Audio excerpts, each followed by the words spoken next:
नमस्कार, स्वागत है आप सभी का BIV स्टूडियो इंफोटेनमेंट कार्यक्रम में।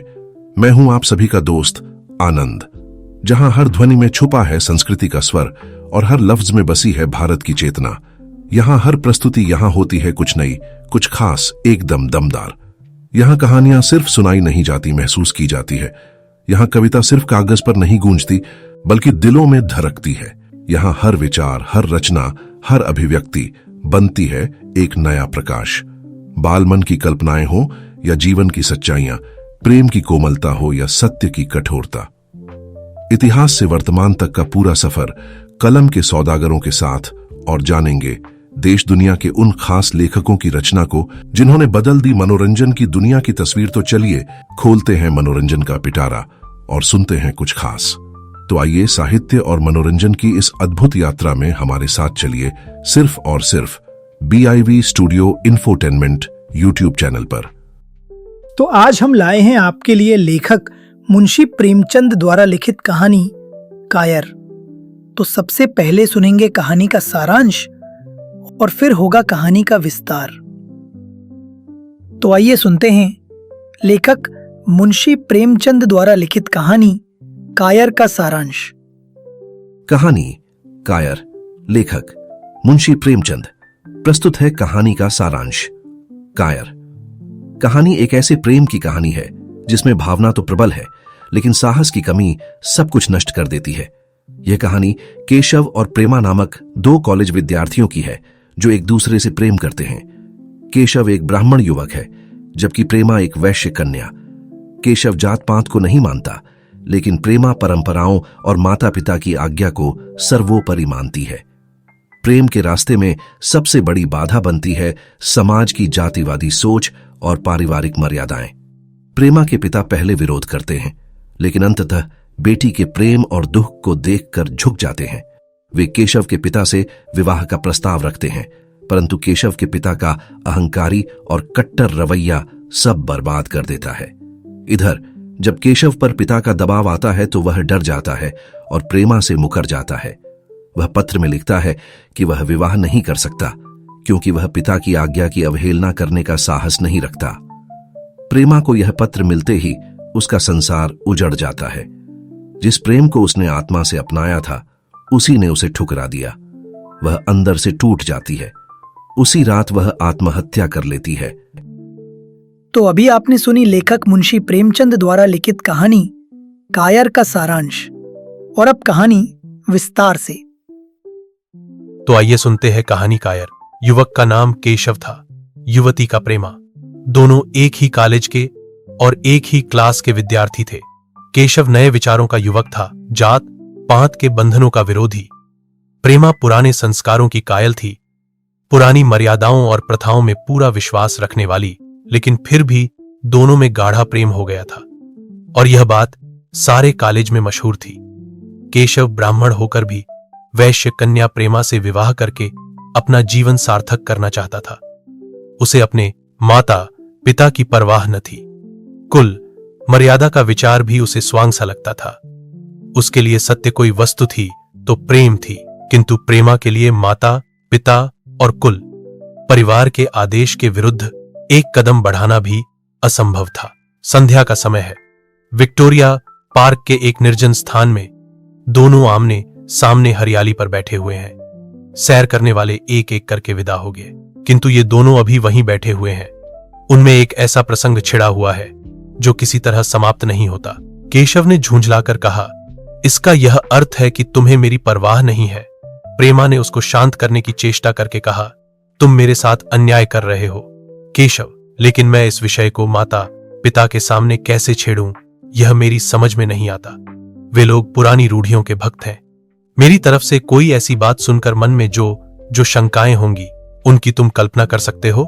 केशव ने उग्र भाव से पूछा, तो तुम भी उन्हीं पुरानी रूढ़ियों की गुलाम हो? प्रेमा ने अपनी बड़ी बड़ी आंखों में मृदु स्नेह भरकर कहा, नहीं, मैं उनकी गुलाम नहीं हूं, लेकिन माता पिता की इच्छा मेरे लिए और सब चीजों से अधिक मान्य है। तुम्हारा व्यक्तित्व कुछ नहीं है, ऐसा ही समझ लो। मैं तो समझता था कि ये ढकोसले मूर्खों के लिए ही है, लेकिन अब मालूम हुआ कि तुम जैसी विदुषियां भी उनकी पूजा करती हैं। जब मैं तुम्हारे लिए संसार को छोड़े को तैयार हूं, तो तुमसे भी यही आशा करता हूं। प्रेमा ने मन में सोचा, मेरा अपनी देह पर क्या अधिकार है। जिन माता पिता ने अपने रक्त से मेरी सृष्टि की है और अपने स्नेह से उसे पाला है, उनकी मर्जी के खिलाफ कोई काम करने का उसे कोई हक नहीं। उसने दीनता के साथ केशव से कहा, क्या प्रेम स्त्री और पुरुष के रूप ही में रह सकता है, मैत्री के रूप में नहीं? मैं तो आत्मा का बंधन समझती हूं। केशव ने कठोर भाव से कहा, इन दार्शनिक विचारों से तुम मुझे पागल कर दोगी। प्रेमा, बस इतना ही समझ लो, मैं निराश होकर जिंदा नहीं रह सकता। मैं प्रत्यक्षवादी हूं और कल्पनाओं के संसार में प्रत्यक्ष का आनंद उठाना मेरे लिए असंभव है। यह कहकर उसने प्रेमा का हाथ पकड़कर अपनी ओर खींचने की चेष्टा की। प्रेमा ने झटके से हाथ छुड़ा लिया और बोली, नहीं केशव, मैं कह चुकी हूं कि मैं स्वतंत्र नहीं हूं। तुम मुझसे वह चीज न मांगो जिस पर मेरा कोई अधिकार नहीं है। केशव को अगर प्रेमा ने कठोर शब्द कहे होते तो भी उसे इतना दुख न हुआ होता। एक क्षण तक वह मन मारे बैठा रहा, फिर उठकर निराशा भरे स्वर में बोला, जैसी तुम्हारी इच्छा। आहिस्ता आहिस्ता कदम सा उठाता हुआ वहां से चला गया। प्रेमा अब भी वहीं बैठी आंसू बहाती रही। रात को भोजन करके प्रेमा जब अपनी मां के साथ लेटी तो उसकी आंखों में नींद न थी। केशव ने उसे एक ऐसी बात कह दी थी जो चंचल पानी में पड़े वाली छाया की तरह उसके दिल पर छाई हुई थी। प्रतिक्षण उसका रूप बदलता था, वह उसे स्थिर न कर सकती थी। माता से इस विषय में कुछ कहे तो कैसे, लज्जा मुंह बंद कर देती थी। उसने सोचा, अगर केशव के साथ मेरा विवाह न हुआ तो उस समय मेरा क्या कर्तव्य होगा। अगर केशव ने कुछ उद्दंडता कर डाली तो मेरे लिए संसार में फिर क्या रह जाएगा। लेकिन मेरा बस ही क्या है। इन भांति भांति के विचारों में एक बात जो उसके मन में निश्चित हुई वह यह थी कि केशव के सिवा वह और किसी से विवाह न करेगी। उसकी माता ने पूछा, क्या तुझे अब तक नींद न आई? मैंने तुझसे कितनी बार कहा कि थोड़ा बहुत घर का काम काज किया कर, लेकिन तुझे किताबों से ही फुर्सत नहीं मिलती। 4 दिन में तू पराये घर जाएगी, कौन जाने कैसा घर मिले। अगर कुछ काम करने की आदत न रही तो कैसे निबाह होगा। प्रेमा ने भोलेपन से कहा, मैं पराये घर जाऊंगी ही क्यों। माता ने मुस्कुराकर कहा, लड़कियों के लिए यही तो सबसे बड़ी विपत्ति है बेटी। मां बाप की गोद में पलकर जो ही सयानी हुई दूसरों की हो जाती है। अगर अच्छे प्राणी मिले तो जीवन आराम से कट गया, नहीं रोकर दिन काटना पड़ा। सब कुछ भाग्य के अधीन है। अपनी बिरादरी में तो मुझे कोई घर नहीं भाता, कहीं लड़कियों का आदर नहीं, लेकिन करना तो बिरादरी में ही पड़ेगा। न जाने यह जात पांत का बंधन कब टूटेगा। प्रेमा डरते डरते बोली, कहीं कहीं तो बिरादरी के बाहर भी विवाह होने लगे हैं। उसने कहने को कह दिया, लेकिन उसका हृदय कांप रहा था कि माताजी कुछ भांप न जाए। माता ने विस्मय के साथ पूछा, क्या हिंदुओं में ऐसा हुआ है? फिर उसने आप उस प्रश्न का जवाब भी दिया, और 2-4 जगह ऐसा हो भी गया तो उससे क्या होता है। प्रेमा ने इसका कुछ जवाब न दिया। भय हुआ कि माता कहीं उसका आशय समझ न जाए।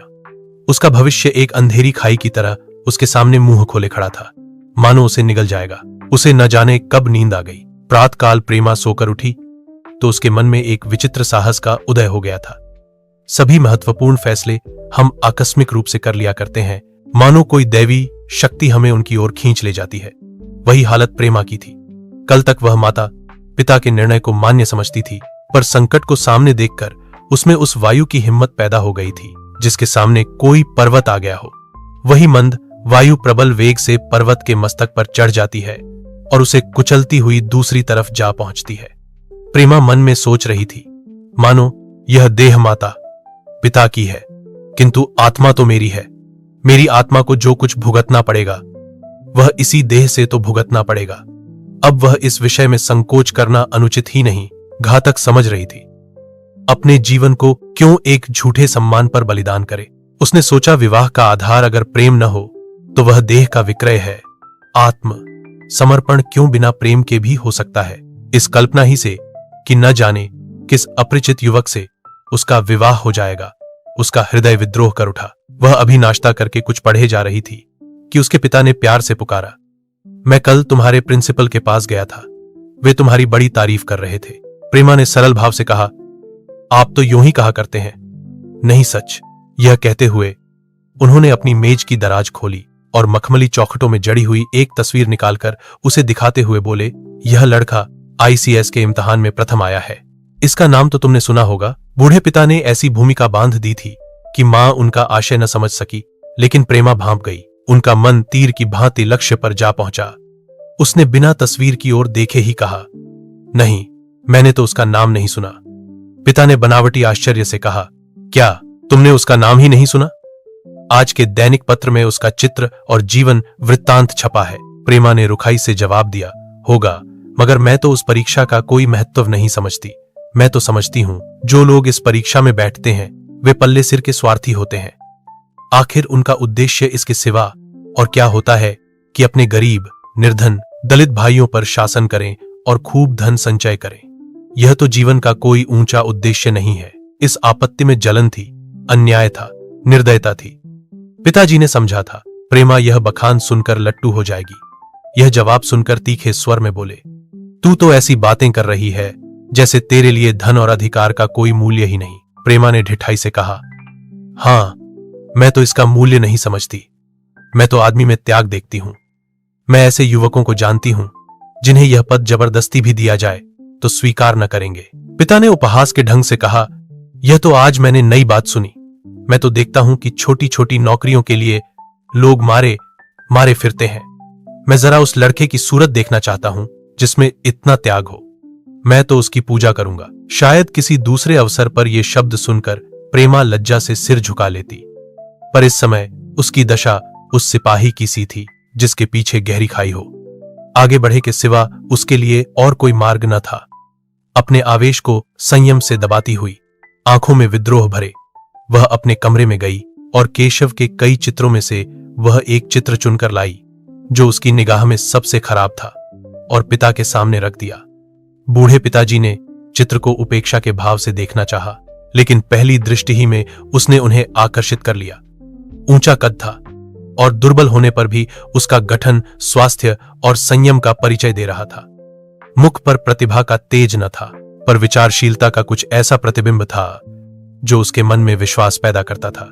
उन्होंने उस चित्र की ओर देखते हुए पूछा, यह किसका चित्र है? प्रेमा ने संकोच से सिर झुकाकर कहा, यह मेरे ही क्लास में पढ़ते हैं, अपनी ही बिरादरी का है। प्रेमा की मुखमुद्रा धूमिल हो गई। इसी प्रश्न के उत्तर पर उसकी किस्मत का फैसला हो जाएगा। उसके मन में पछतावा हुआ कि व्यर्थ मैं इस चित्र को यहां लाई। उसमें एक क्षण के लिए जो दृढ़ता आई थी वह इस पहले प्रश्न के सामने कातर हो उठी। दबी हुई आवाज में बोली, जी नहीं, वह ब्राह्मण है।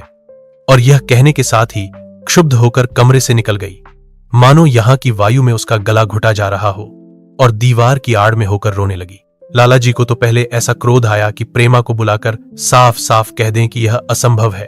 वे उसी गुस्से में दरवाजे तक आए, लेकिन प्रेमा को रोते देखकर नम्र हो गए। इस युवक के प्रति प्रेमा के मन में क्या भाव थे यह उनसे छिपा न रहा।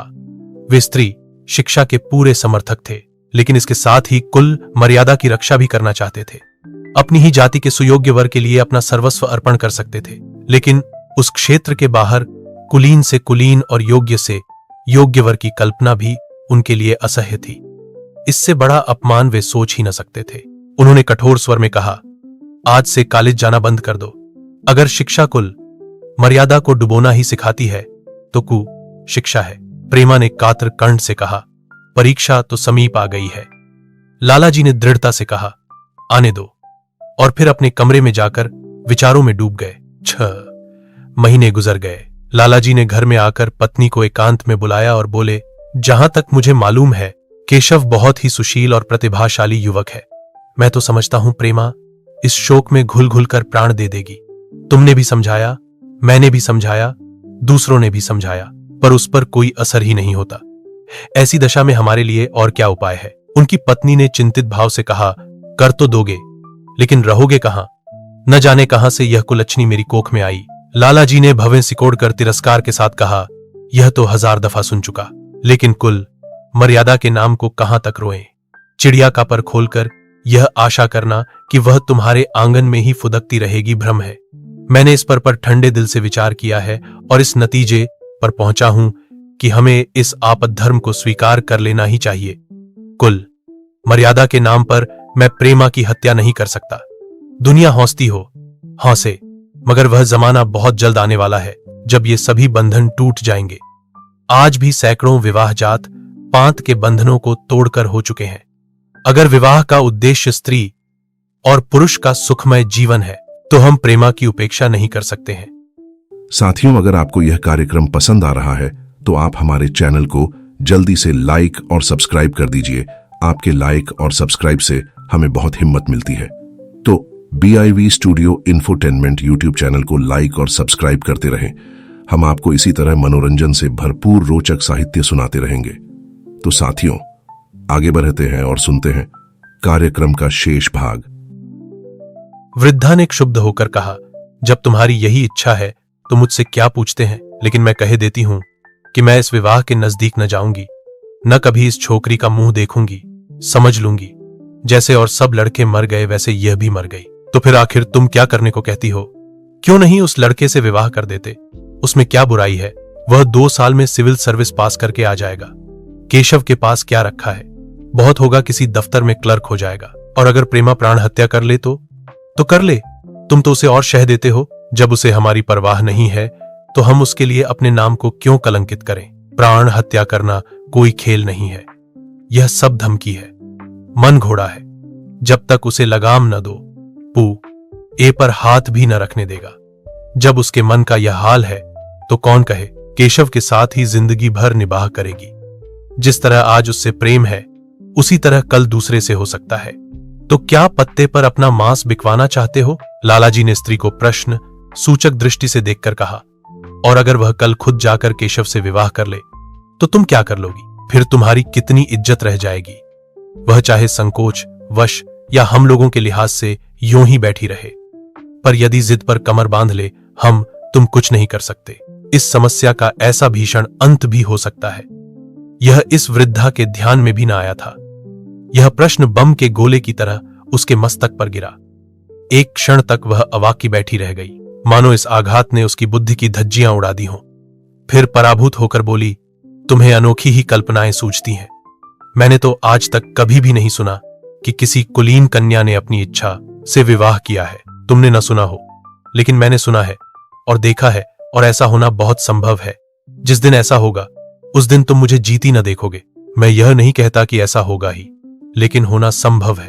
तो जब ऐसा होना है तो इससे तो यही अच्छा है कि हम ही इसका प्रबंध करें। जब नाक ही कट रही है तो तेज छुरी से क्यों न कटे? कल केशव को बुलाकर देखो क्या कहता है। केशव के पिता सरकारी पेंशनर थे, मिजाज के चिड़चिड़े और कृपण।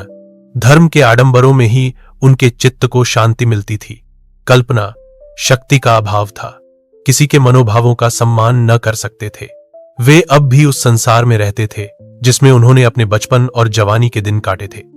नवयुग की बढ़ती हुई लहर को वे सर्वनाश कहते थे और कम से कम अपने घर को दोनों हाथों और दोनों पैरों का जोर लगाकर उससे बचाए रखना चाहते थे। इसलिए जब एक दिन प्रेमा के पिता उसके पास पहुंचे और केशव से प्रेमा के विवाह का प्रस्ताव किया तो बूढ़े पंडित जी अपने आप में न रह सके। धुंधली आंखें फाड़कर बोले, आप भंग तो नहीं खा गए हैं? इस तरह का संबंध और चाहे जो कुछ हो, विवाह नहीं है। मालूम होता है आपको भी नए जमाने की हवा लग गई। बूढ़े बाबूजी ने नम्रता से कहा, मैं खुद ऐसा संबंध नहीं पसंद करता। इस विषय में मेरे भी वही विचार हैं जो आपके, पर बात ऐसी आ पड़ी है कि मुझे विवश होकर आपकी सेवा में आना पड़ा। आजकल के लड़के और लड़कियां कितने स्वेच्छाचारी हो गए हैं, यह तो आप जानते ही हैं। हम बूढ़े लोगों के लिए अब अपने सिद्धांतों की रक्षा करना कठिन हो गया है। मुझे भय है कि कहीं ये दोनों निराश होकर अपनी जान पर न खेल जाएं। बूढ़े पंडित जी जमीन पर पांव पटकते हुए गरज उठे, आप क्या कहते हैं साहब? आपको शर्म नहीं आती? हम ब्राह्मण हैं और ब्राह्मणों में भी कुलीन। ब्राह्मण कितने ही पतित हो गए हों, इतने मर्यादा शून्य नहीं हुए हैं कि बनिए बक्कालों की लड़की से विवाह करते फिरे। जिस दिन कुलीन ब्राह्मणों में लड़कियां न रहेंगी उस दिन यह समस्या उपस्थित हो सकती है। मैं कहता हूं, आपको मुझसे यह बात कहने का साहस कैसे हुआ? बूढ़े बाबूजी जितना ही दबते थे उतना ही पंडित जी बिगड़ते थे। यहां तक कि लाला जी अपना अपमान ज्यादा न सह सके और अपनी तकदीर को कोसते हुए चले गए। उसी वक्त केशव कॉलेज से आया। पंडित जी ने तुरंत उसे बुलाकर कठोर कंठ से कहा, मैंने सुना है तुमने किसी बनिए की लड़की से अपना विवाह कर लिया है। यह खबर कहां तक सही है? केशव ने अनजान बनकर पूछा, आपसे किसने कहा? किसी ने कहा। मैं पूछता हूं, यह बात ठीक है या नहीं? अगर ठीक है और तुमने अपनी मर्यादा को डुबाना निश्चय कर लिया है तो तुम्हारे लिए हमारे घर में कोई स्थान नहीं। तुम्हें मेरी कमाई का एक ढेला भी नहीं मिलता। मेरे पास जो कुछ है वह मेरी अपनी कमाई है। मुझे अख्तियार है कि मैं उसे जिसे चाहूं दे दूं। तुम यह अनीत करके मेरे घर में कदम नहीं रख सकते। केशव पिता के स्वभाव से परिचित था। प्रेमा से उसे प्रेम था। वह गुप्त रूप से प्रेमा से विवाह कर लेना चाहता था। बाप हमेशा तो बैठे न रहेंगे। माता के स्नेह पर उसे विश्वास था। उस प्रेम की तरंग में वह सारे कष्टों को झेलने के लिए तैयार मालूम होता था। लेकिन जैसे कोई कायर सिपाही बंदूक के सामने जाकर हिम्मत खो बैठता है और कदम पीछे हटा लेता है, वही दशा केशव की हुई। वह साधारण युवकों की तरह सिद्धांतों के लिए बड़े बड़े तर्क कर सकता था, जबान से उनमें अपनी भक्ति की दोहाई दे सकता था, लेकिन इसके लिए यातनाएं झेलने की सामर्थ्य उसमें न थी। अगर वह अपनी जिद पर अड्ढा और पिता ने भी अपनी टेक रखी तो उसका कहां ठिकाना लगेगा, उसका जीवन ही नष्ट हो जाएगा। उसने दबी जबान से कहा, जिसने आपसे यह कहा है बिल्कुल झूठ कहा है। पंडित जी ने तीव्र नेत्रों से देखकर कहा, तो यह खबर बिल्कुल गलत है? जी हां, बिल्कुल गलत। तो तुम आज ही इसी वक्त उस बनिए को खत लिख दो और याद रखो कि अगर इस तरह की चर्चा फिर कभी उठी तो तुम्हारा सबसे बड़ा शत्रु होऊंगा। बस जाओ। केशव और कुछ न कह सका। वह यहां से चला तो ऐसा मालूम होता था कि पैरों में दम नहीं है। दूसरे दिन प्रेमा ने केशव के नाम यह पत्र लिखा, प्रिय केशव, तुम्हारे पूज्य पिताजी ने लालाजी के साथ जो अशिष्ट और अपमानजनक व्यवहार किया है उसका हाल सुनकर मेरे मन में बड़ी शंका उत्पन्न हो रही है। शायद उन्होंने तुम्हें भी डांट फटकार बताई होगी। ऐसी दशा में मैं तुम्हारा निश्चय सुनने के लिए विकल हो रही हूं। तुम्हारे साथ हर तरह का कष्ट झेलने को तैयार हूं। मुझे तुम्हारे पिताजी की संपत्ति का मोह नहीं है। मैं तो केवल तुम्हारा प्रेम चाहती हूं और उसी में प्रसन्न हूं। आज शाम को यहीं आकर भोजन करो। दादा और मां दोनों तुमसे मिलने के लिए बहुत इच्छुक हैं। मैं वह स्वप्न देखने में मग्न हूं जब हम दोनों उस सूत्र में बंध जाएंगे जो टूटना नहीं जानता, जो बड़ी से बड़ी आपत्ति में भी अटूट रहता है। तुम्हारी प्रेमा। संध्या हो गई और इस पत्र का कोई जवाब न आया। उसकी माता बार बार पूछती थी, केशव आए नहीं। बूढ़े लाला भी द्वार की ओर आंख लगाए बैठे थे।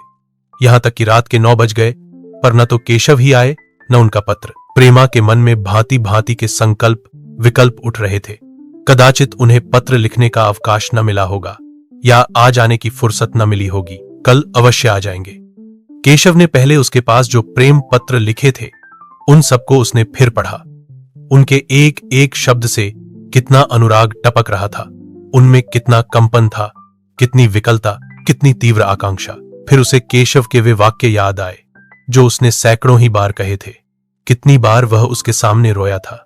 इतने प्रमाणों के होते हुए निराशा के लिए कहां स्थान था, मगर फिर भी सारी रात उसका मन जैसे सूली पर टोंगा रहा। प्रातःकाल केशव का जवाब आया।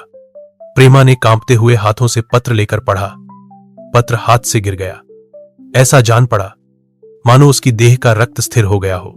लिखा था, मैं बड़े संकट में हूं कि तुम्हें क्या जवाब दूं।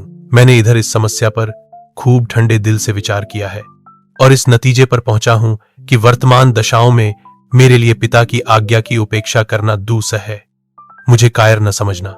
मैं स्वार्थी भी नहीं हूं, लेकिन मेरे सामने जो बाधाएं हैं उन पर विजय पाने की शक्ति मुझमें नहीं है।